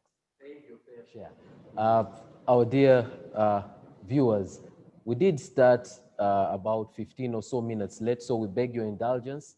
We were supposed to end at midday, but we will go a few minutes after midday just to make up the time that we lost at the very beginning, but we are drawing to a close here. I have a question from Mr. Isingoma John, who is an agro-processor, and he says he's facing challenges in the market because of the competition with imported products. Don't you think it is time for us to restrict some imports since we embraced Bubu, such that we can survive in this period? He actually puts the question to you, Mr. Camurega. Mr. Singoma, that's a very good question. We live in a global, very open, liberalized world, and our economy is very liberalized, and that has been beneficial to many of us. And that's why we're sitting here with my friend here, from Stanbic Bank, which is a South African-based investor who is one of the biggest investors in this country, and so many other, telecoms, alcoholic beverages, you name it. So you have to ensure that we are competitive as an economy, as opposed to closing our borders to support and artificially sustain non-competitive, non-viable enterprises. So I think the issue for you may not necessarily be one of the importation of cheaper products coming in. It may be an issue of how competitive your product is. I'll give a very interesting example, and this example actually is from a client of mine. He's in agro-processing, and he has been buying raw produce, agricultural produce, from so many other farmers, and they aggregate and then they bring to him, and then he pays. And then recently he had a letter from the Revenue Authority telling him that he should actually be withholding tax from his suppliers. And he came to me and I told him, yes, some of your produce falls into that category. This is subject to withholding tax of 6%. Another category is not. And then I looked at his suppliers and I told him that actually, if you do business with these 3, 4, 5 big suppliers, I know they're exempt from withholding tax. To be exempt from withholding tax is based on the level of your compliance. So in this particular case, actually, the small suppliers who are not on the tax radar and are not exempt from withholding tax are going to cease to be competitive, simply because my client, it's more beneficial for him to do business with somebody who is already doing business with the Uganda Revenue Authority. So unviability is a function of so many things. Your production processes, your business processes. I do business, not business. I buy from hardware shops, and you're amazed when you go into a hardware shop and someone has the price of nails, a slasher, cement, paint, they're all in his head. But he does not have a catalog. He does not have a record anywhere. And I have a lot of respect for those guys because they have so much information.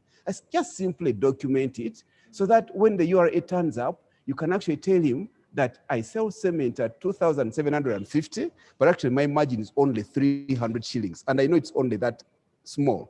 But if you don't have a record, like she said, she'll give you a presumptive assessment. So if there's anything to take away from this webinar, friends and business people watching, records and records and records and record keeping. There is no way you can prosper as a business person without keeping records. Dr. Muhumuza and Irene, if you could respond to Donald Kapongoso, who is an importer and faces a challenge of high taxes that are pushing them out of business. How can this problem be addressed when we are struggling in the COVID period to enable our businesses survive? Dr. Muhumuza, you can go first. I don't know what they mean by high taxes, because as we've said, most of these taxes, really we get it wrong to think I'm the one paying the tax. The tax is actually on the buyer. And well, if the price is too high and the tax is too high, it can curtail your buyers because they might walk away and find other alternatives and you lose business. But most of these taxes are actually on the buyer. But as we've said, some people have no records. So even as you go into the business, we talked earlier of antenatal, get to understand what is the tax regime in the business I'm going into. Right. And therefore, what scale of business do I have to be on in order to be able to pay my taxes and survive? Camurega is here, I think he can extend that tax cost-free advice. I know he has a social responsibility and friendship to see you survive. I want to believe he will be happy to see you 2025 and will be saying, the reason my business has extended to 2 square acres extra is the advice you gave me. That for him is good pay.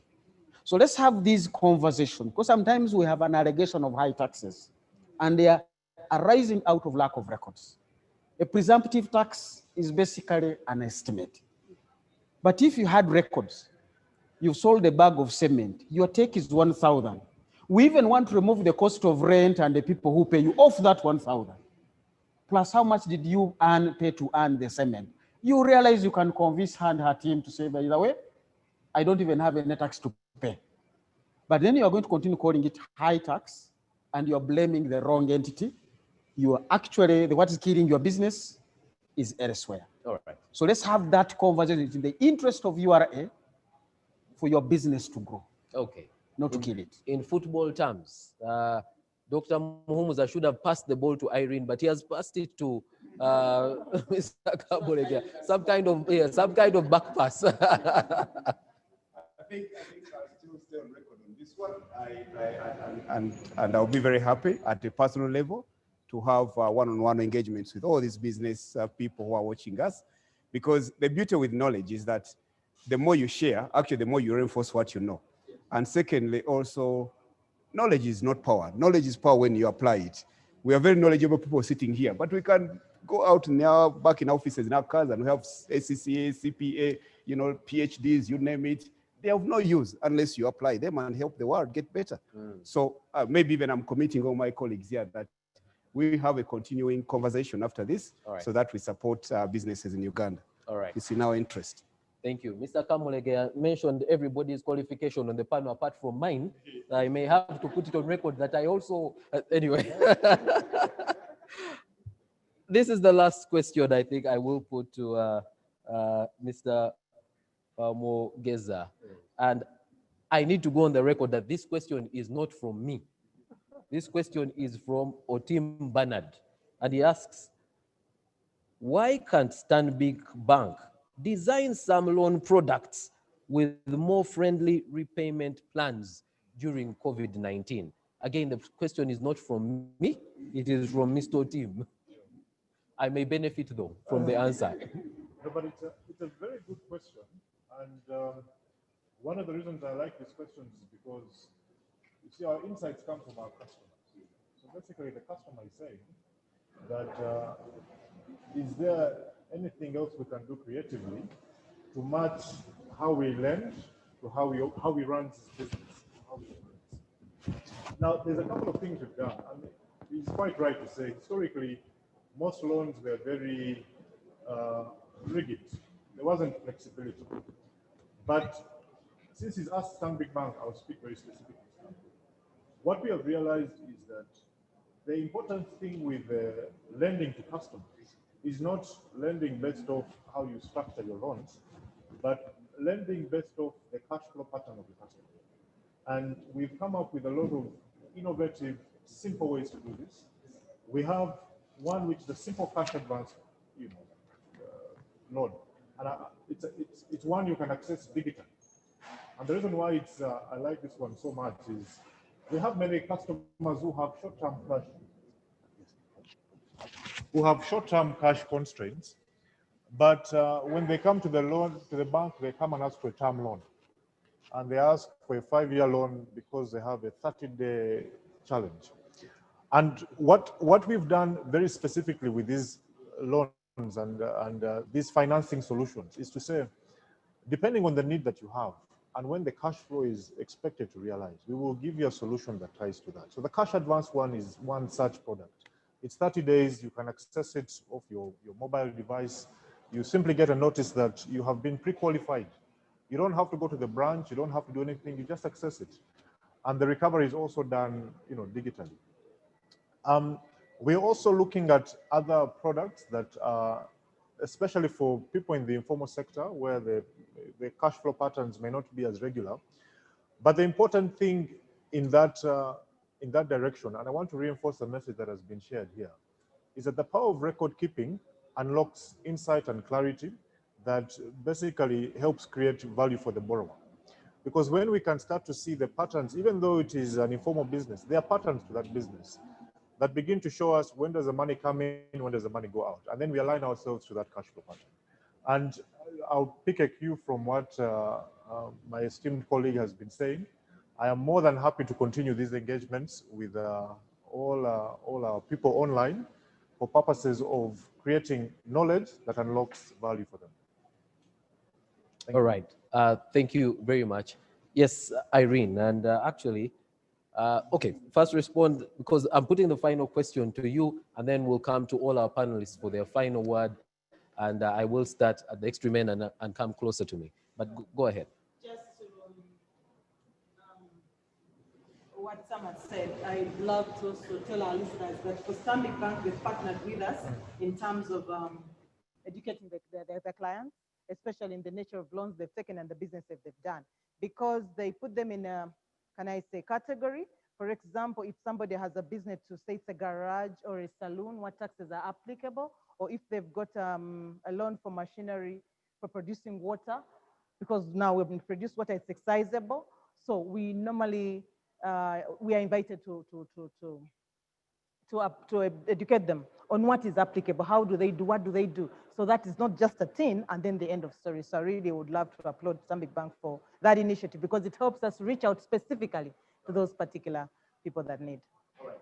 The final question is from Mr. Muyunga, and he asks, what rewards are there for compliant taxpayers? What rewards? Wow, a number of them. Number one, Francis mentioned earlier, is withholding tax exemption.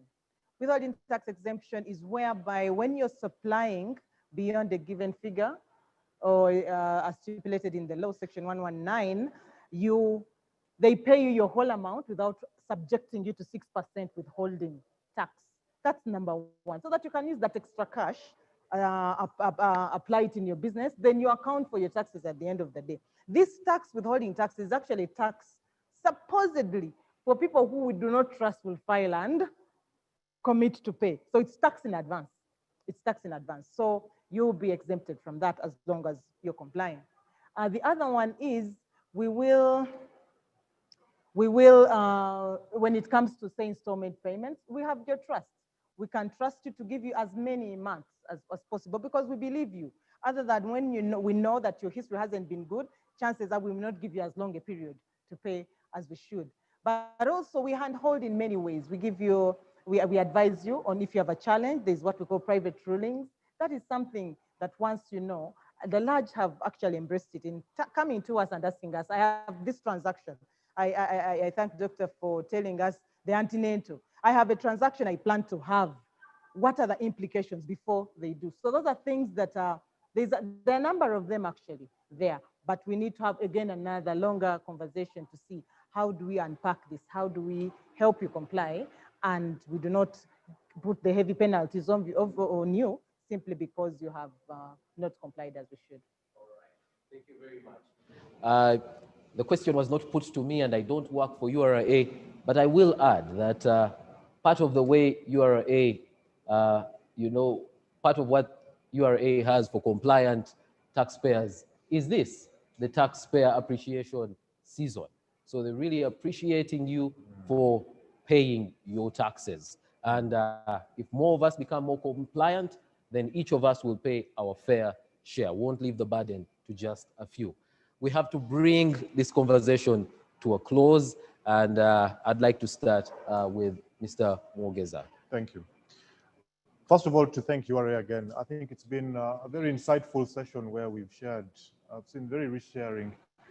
And if I had to send maybe my last message, there are three key things that I would want to just emphasize. One is is the power of capital. We sometimes think about capital as just financial capital, but we're talking about everything that you have in your ecosystem that can create value for you.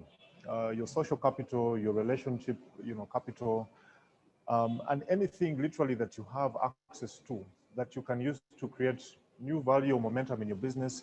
It's important to be deliberate about how you not just look for it, but also document it. The other one is the power of insights. And for me, insights is so powerful because it unlocks new understanding that gives you clarity on a course of direction. So engage with your customers, engage with your partners, engage with the banks. I've mentioned continually that specifically as Stanbic, we are available to support our clients through these difficult times, and that insight on how you can reshape your business and still have access to financing through the journey is one that is very, very much in scope for us, which we're very keen to have with our clients. And the last one is the power of collaboration. Power of collaboration will unlock new points of value for any business. So even as people reflect back, you don't have to go at it alone. Think about who do you need to be partnering with? They may have been your competitor in the past, but who do you need to be partnering with that can help create a new life in your business? And since we're in the URA headquarters, I must add that it is our duty to really maintain the highest levels of compliance. At Stanbic, we say Uganda is our home, we drive our growth. And as Ugandans, it is a mantra I believe we should all aspire to partner with the government and URA to build this nation that we so love. Thank you. All right, thank you very much. Dr. Muhumuza? Thank you very much for this conversation, URA, for arranging it. It's not just about tax collection, it's a partnership with you because we only tax the performance of your business. And I want to end with what I introduced here, the antenatal business. To most men on this panel, a pregnancy is 9 months. To the mother and the pediatrician, it is 40 weeks, meaning 36 to 40 weeks. They have tranched it week by week.